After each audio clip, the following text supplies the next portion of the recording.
The story of Jacob and Esau is a really interesting one about fasting. It all comes back to fasting.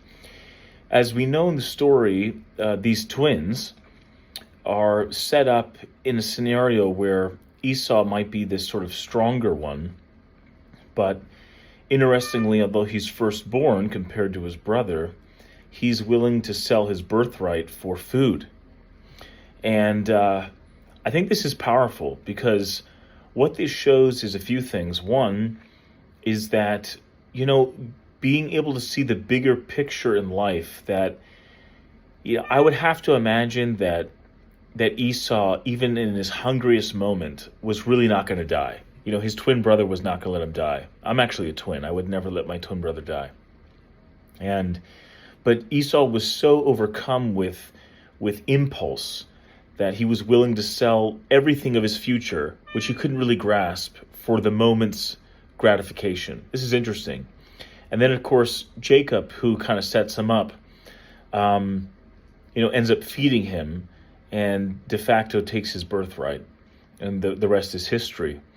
Just want to emphasize something, and I think this is important. Maybe I'm just saying this from a twin's perspective, but they go on to say that God loved Jacob but hated Esau. And, again, I think what is really trying to be said here is that he loves a person who can delay gratification and is not driven by impulse, even when he probably wasn't at the end of his life, in that moment for Esau now.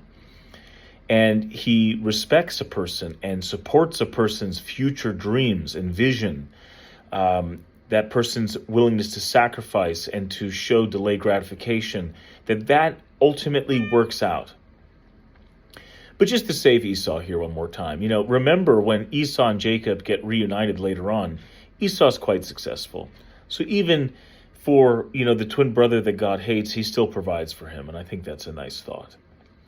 But never sell your birthright, your future, your blessing for what is hedonistic and what seems to be needed in the moment. Follow your principles. Don't give up on your vision, and don't sell that for anything. Sacrifice, and with it, delayed gratification, always lead to great things.